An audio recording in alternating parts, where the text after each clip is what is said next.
దేవుని నామములో అందరికీ శుభవందనాలు. ఈ ఫాదర్స్ డే సందర్భంలో 3 విషయాలు నేర్పించాలనుకుంటున్నాను. ఒకటి, మనకు ప్రాణం పోసిన దేవుని గురించి. రెండవది, మనకు జన్మనిచ్చిన కన్న తండ్రిని గురించి. మూడవది, మనల్ని ఆత్మీయంగా తీర్చిదిద్దిన ఆత్మీయ తండ్రిని గురించి. మొదటిగా ఈ మెసేజ్లో తండ్రి అయిన దేవుని గురించి, మన పట్ల దేవునికి ఉన్న కోరిక ఏంటో దాని గురించి మొదటగా నేర్చుకుందాము. పేతురు రాసిన మొదటి పత్రిక 1వ అధ్యాయము 14 నుండి 16 వచనాలు మన జ్ఞాపకం చేస్తున్నాడు. మనం ఎట్లుండడం దేవునికి ఇష్టం కదా. తండ్రుల దినోత్సవం అని చెప్పి మనం ఇక్కడ వచ్చేసి కదా, మన కేకులు కట్ చేసుకొని బట్టలు పెట్టుకొని సన్మానం చేసుకున్నంత మాత్రాన కాదు. కానీ ఇక్కడ ఏమంటున్నాడంటే, అవి చేసినంత మాత్రాన అవి నాకు ఇష్టమని కాదు, కానీ మీ అంతరంగంలో మీరు నాకు ఇష్టమైన విధంగా జీవిస్తే అది ఎంతో గొప్పది అంటున్నాడు. హల్లెలూయా. చూద్దామా మాటను ఒకసారా. నేను పరిశుద్ధుడనై ఉన్నాను గనుక మీరు కూడా పరిశుద్ధులై ఉండండి అంటున్నాడు. హల్లెలూయా. నేను పరిశుద్ధుడను, అయితే మీరు కూడా పరిశుద్ధంగా ఉన్నప్పుడే మీరు నా కుమారులు, నా కుమార్తెలు. దానికి గాను మేమేం చేయాలి? మీరు చేసేదేం లేదు. ఎందుకనంటే మీరు పాపులై ఉన్నప్పుడు, మీరు భయంకరమైన జీవితం జీవిస్తుంటున్నప్పుడు మీ అందరి కొరకు మీరు చచ్చిపోకూడదు, మీరు పాపంలో ఉండకూడదు, మీరు సిలువ వేయబడకూడదు అని నా ప్రియ కుమారుడైన యేసుక్రీస్తును ఈ లోకమునకు నేను పంపా. మీ అందరి కొరకు, మీ అందరి పాపముల కొరకు నా కుమారుడు మరణించాడు. ఆ పాపములు తన భుజం మీద వేసుకొని, మీ అందరి పాపములు భుజం మీద వేసుకొని ఆయన కల్వరికి సిలువ మోశాడు. ఇప్పుడు మీరు చేయవలసింది ఏం లేదు. మీరు చేయవలసిందల్లా ఒక్కటే, మీ మనస్సును మార్చుకోండి.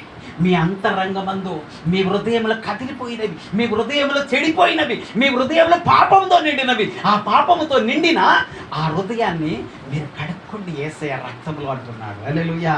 నేను పరిశుద్ధుడను, అయితే నా పిల్లలై ఉండాలంటే మీరు కూడా పరిశుద్ధులుగా ఉండాలి కదా. హల్లెలూయా. వాస్తవం అంటారా కాదంటారా? పరిశుద్ధుడైన మన దేవుని దగ్గర మనము జీవించాలంటే మనము కూడా పరిశుద్ధంగా ఉండాలి కదా. దానికి మనం వెల చెందించవలసిన అవసరం లేదు, ఖరీదు చెందించవలసిన అవసరం లేదు. జస్ట్ మన మనస్సు మార్చుకోవాలి అంటున్నారు. అప్పుడు మీరు నా పిల్లలు అవుతారు అంటున్నారు. హల్లెలూయా. చదువుదాం ఆ తర్వాత మాటను కూడా. కాగా చదవాలా?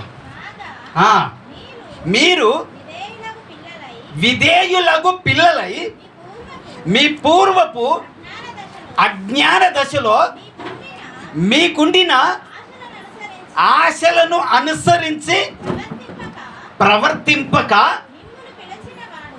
హల్లెలూయా, మిమ్మును పిలిచినవాడు పరిశుద్ధుడై ఉన్న ప్రకారంగా మీరును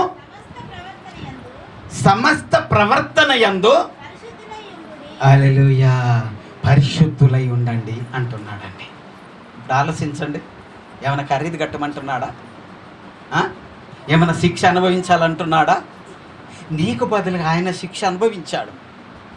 ఇంకా నువ్వు శిక్ష అనుభవించవలసింది ఏం లేదు. మీ పూర్వపు అజ్ఞాన దశలో నువ్వు ఎట్లున్నావో ఇప్పుడు నీ మనసు మార్చుకో. నీవు అజ్ఞాన దశలో ఉన్నప్పుడు, జ్ఞానము లేని స్థితిలో ఉన్నప్పుడు పాప జీవితము జీవించావు, పాపంలోనే ఉన్నావు. అయితే పాపం విడిచిపెట్టి ఇప్పుడు నా దగ్గరికి రా, నేను పరిశుద్ధుడను. హల్లెలూయా. నేను పరిశుద్ధుడను కనుక మీరు కూడా పరిశుద్ధులుగా ఉండాలి. మీరు కూడా పరిశుద్ధులుగా ఉండాలి. అయితే మీ క్రియలు మారాలి, మీ ప్రవర్తన మారాలి, మీ చూపులు మారాలి, మీ ఆలోచనలు మారాలి. దేవుడు అంటున్నాడు, ఇప్పుడు నీ హృదయంలో ఎలాంటి ఆలోచనలు ఉన్నాయి, నీ హృదయం ఎలాగుంటున్నది, నీ హృదయ ఆలోచనలు మారినయా, లేక పూర్వపు అజ్ఞాన దశలో నువ్వు ఎలా ఉన్నావో అదే స్థితిలో నువ్వు ఉంటున్నావా? అలా ఉండడం వలన నువ్వు దేవుణ్ణి నమ్ముకున్నానని చెప్పి ఇక్కడికి వచ్చి టైం పాస్ చేస్తున్నావు తప్ప నీకు వచ్చే మేలే లేదని చెప్తుంటున్నాడు. హల్లెలూయా. అర్థమైంది అనుకుంటున్నాను. నీ మనసు మార్చుకొనకుండా, నీ హృదయం మారకుండా నువ్వు ఇక్కడికి వచ్చి కూర్చుండి టైం పాస్ చేసిపోతున్నావు. నీకొచ్చే ప్రతిఫలం ఏమీ లేదని జ్ఞాపకం చేస్తున్నాడు ప్రియులారా. నీ అంతరంగం మారాలంటున్నాడు. నీ అంతరంగం ఎప్పుడైతే మారుతుందో, నీ హృదయ ఆలోచనలు ఎప్పుడైతే మారుతాయో, నీ చూపులు ఎప్పుడైతే మారుతాయో, నీ ఆలోచన విధానాలు ఎప్పుడైతే మారుతాయో, అప్పుడు నీ ఆలోచనలన్నీ పరిశుద్ధాత్మ దేవుని ఆనుకొని నడుస్తుంటాయంట. హల్లెలూయా.